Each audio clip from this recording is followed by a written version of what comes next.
All right. Hello, hello, hello. Okay, I'm struggling with getting my screen all. Let's do that. Let's see here. No, I don't want to do that. I'm trying to get this. Let's see, can I do that? Does that work? There we go.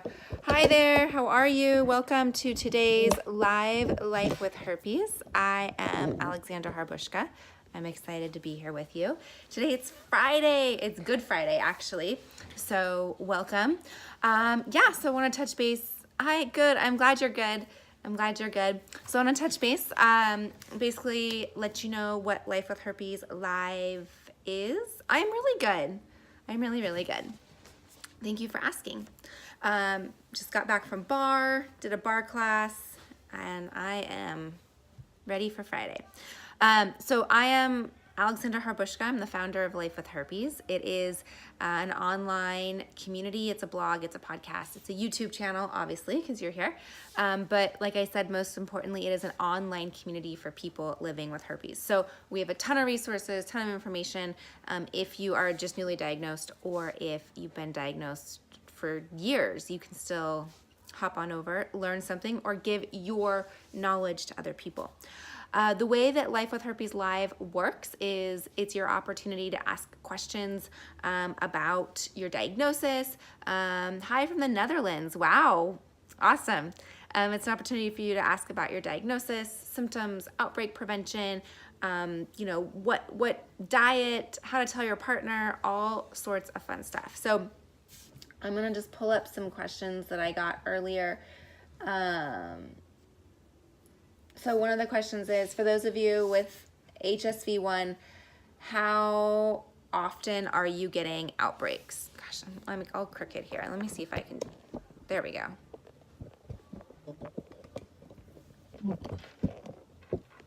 Is that, there. How often are you getting outbreaks? So, people with HSV1 typically get less outbreaks than people with HSV2. Why is that? I don't really know. It could be psychological, that there is not the stigma that goes along with HSV1, because typically HSV1 is oral and HSV2 is typically genital. So it could be the stigma. It could just be the way the virus is. But really it boils down to how your body reacts to the virus. So everybody is a little bit different, and it could be just how you react to how your body. You see, oh, can you put that comment again? You see lots of things about herpes. I missed it. It popped up and I missed it. So I had someone here saying I'm getting it 4 times a year. Is that too often? I would say 4 times a year, you're doing pretty good. Like if you're getting them 4 times a year, you're taking care of yourself. That's, once a quarter. That's not particularly too often. There are people that get them back to back monthly. So that's definitely not, fun. And that's something that a lot of times it starts, the longer you've had the virus, the less outbreaks you potentially have, if that makes sense. The longer you have it, it'll tend to do better in your body, if that makes any sense. All right, next question. Let's see, I'm trying to get some filters here. I realize that I look really tired and I'll do the glow. How about we glow? All right, any other questions coming in?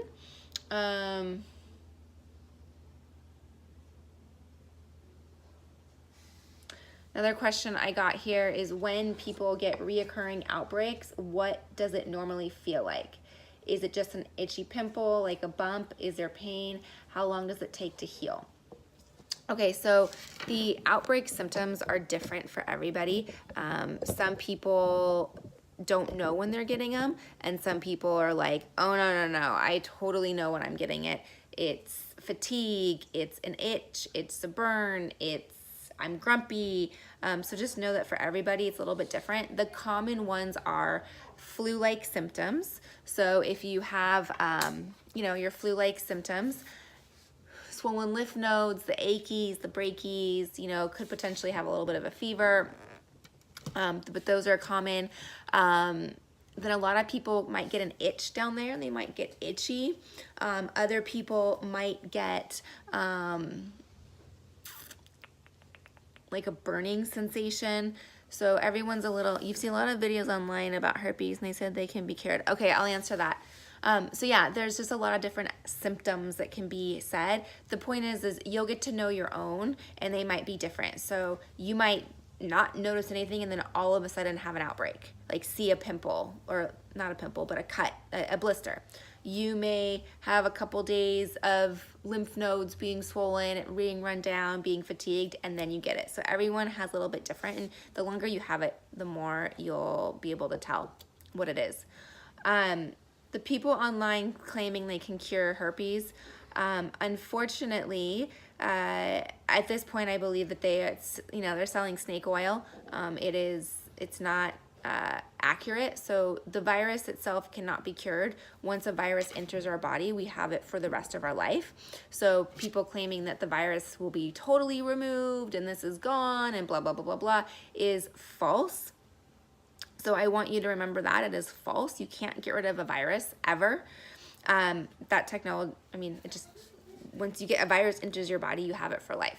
So the people that are claiming, we will get rid of herpes, blah, blah, blah, blah. I wouldn't trust them. I think they're just wanting your money. They may be able to there may be some magic trick that allows the virus to lie dormant in your system. But as far as curing you, it's not possible. So the virus, who knows what they do? Personally, I've had people approach me saying, I have a cure, you do this, this, this, and this, blah, blah, blah, blah, blah. And I've looked at it like, I don't know what you're doing. It seems a little out there to me. I'd way prefer to have herpes than than have this unknown of what you're gonna do to my body to cure me. Yeah, I've heard about him, Dr. Sebi. I have definitely heard of him, and but I would just be very careful what you hear online. Absolutely, absolutely. Any other questions coming in about? Let's see. Let me see.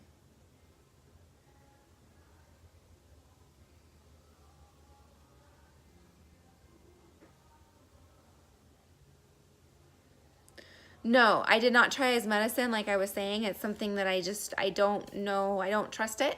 So it's something I don't trust. It's not something I'm willing to put into my body. Something that comes from the other side of the world in a bottle that looks like something died in it is just something that I'm a little bit concerned about trying. I don't know. Have you tried it?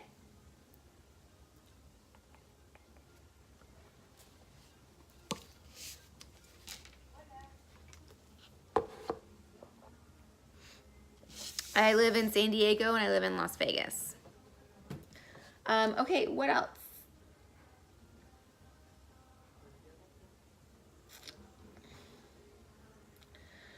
Daily medication, what is suppressive therapy? Okay, I get that question a lot.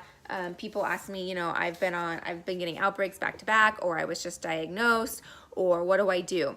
So the daily suppressive therapy does not cure you.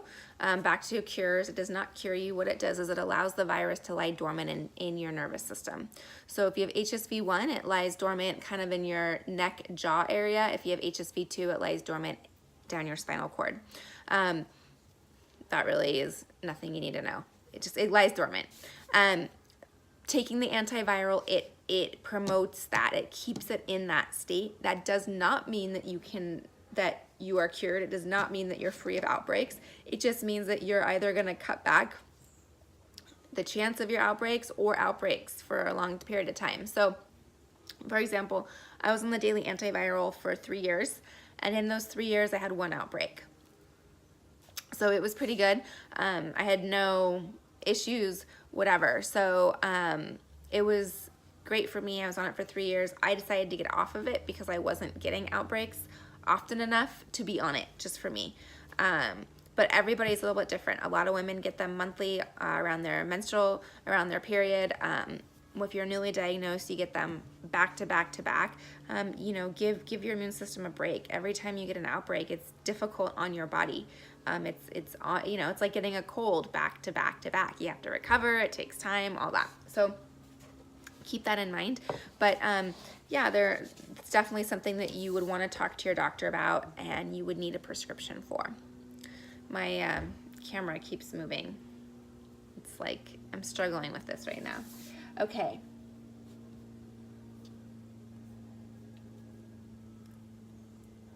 So when do you consider your outbreak healed? That's another great question. I get that question a lot. Like, when can I have sex after an outbreak, or when is it healed? So the correct answer is, the only way to know it's totally healed is if you go and get it swabbed, and if the swab comes back negative. However, that's not possible. You can't just go to the doctor every time you get an outbreak. It's not that big of a deal. So I would consider your outbreak healed when there's no pain. If you, whatever it is, if you touch it and there's no pain, if the sore is healed, so whether the scab is healed off, you know, sometimes it might leave a little mark for a little bit of time. I mean, there was an open lesion there, like your skin is healing, but I'd wait until, you know, you don't have any pain, you don't feel it, it goes back to normal, and potentially there is no, you know, the scabs are gone. Personally, after an outbreak, I'll wait about 2 days after having an outbreak to have sex. So that's just my own personal thing. Once it's cleared, I give it, you know, 48 hours to just make sure if there was anything left, and then that it's gone. That's what I recommend. Anyone else have any questions? I see that I have a lot of people joining. I got people from Netherlands, I got people from all over, but any questions that you specifically have, I'd love to answer for you while we're here.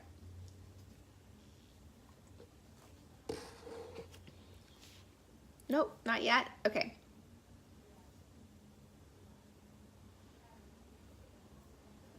Let me keep going.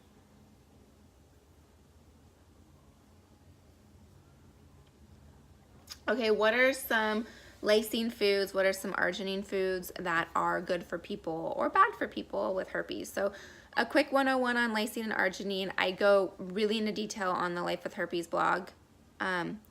Do you take medicine every day? No, I do not. I did for 3 years, and now I do not take it anymore. I only take it if I feel an outbreak coming on, or if I am going to do one of my triggers that I know will cause it. So an example for me is travel. Travel typically causes outbreaks, so I will take the antiviral prior to jumping on a plane, and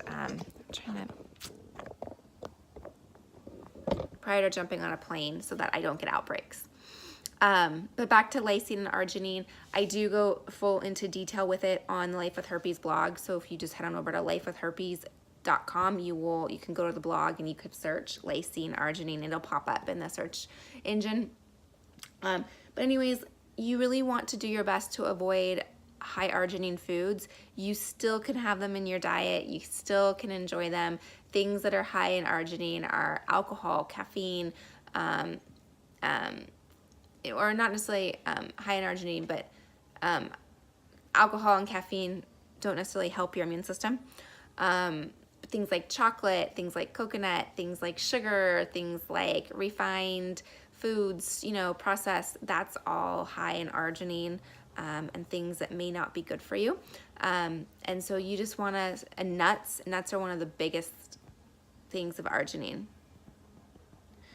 If you don't take medicine, can you still pass it to your partner? Yeah, you can. Even if you take medicine or don't take medicine, you're still able to pass it to your partner. The thing is, while taking the daily antiviral, you're less likely to transmit it to your partner because the chances of having viral shedding is way less. It's lessened by 48%.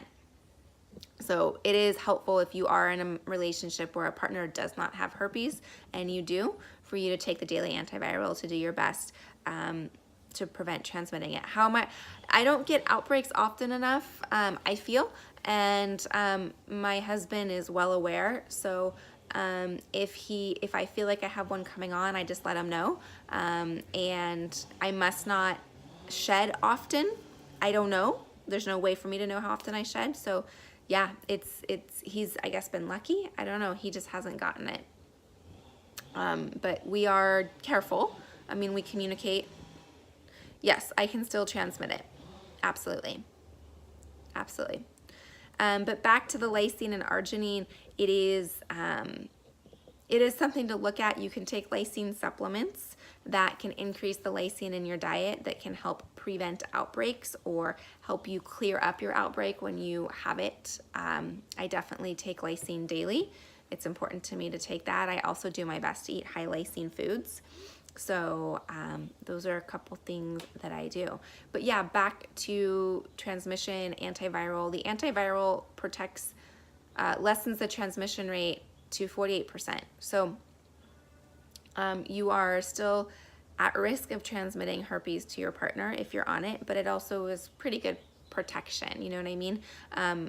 That's the safest way to prevent transmitting herpes to your partner is by being on the daily antiviral. So yeah, I highly recommend that if you are, you know, like I said, in a relationship where the partner doesn't have it, or you're dating or whatever. At the point in my relationship with my husband, he's well aware and he doesn't care, you know, at this point. He doesn't want to get it, of course, but it doesn't bother him if he does. So that's how we handle it. Everybody's a little bit different. Any other questions coming in? I'm just looking at the time and I want to be respectful to everybody's time, and I hope everybody enjoys their Friday. And maybe if you're in the Netherlands, it's Saturday for you. So any final questions coming in, I'd love to answer them. I'm going to play with the filters while. What about who has it already? Do I still have? If someone already has it, then it's going to be up to you guys to decide if you need to take it. This is fun. If you have outbreaks frequently, then yeah, you should probably take it because you're getting outbreaks all the time. That's not fun. Oh, it's still Friday for you. Good. Yeah, if you're getting outbreaks all the time, that's not fun. You know what I mean? So if you and your partner both have herpes, same strain, then discuss it. Discuss what method you want to use, you know, or if not, or whatever you want to use for your protection. So it's totally up to you on that one. It's Friday in Minnesota. Yeah, it's Friday here in San Diego. Okay, my friends, I am grateful to be here with you. If you have any questions, you can always reach out. You're welcome. You can always reach out below. Also, you can go to lifewithherpes.com. If you have not joined the Secret Society, I'd love for you to join the Secret Society. It is I think I talked about it in the beginning, but it's an online community for people living with herpes. So we have live weekly calls. It is, you know, a much more intimate spot for you to ask your questions, get them answered, tell your story. It is basically 24-hour hand-holding because we have people from all over the world in our group, and it is just a great place to find resources, ask your questions, and find support. So go to lifewithherpes.com and find the information on the Secret Society. All right, I'll see you next week. Hope you have a great day, and I'll talk to you soon. Bye.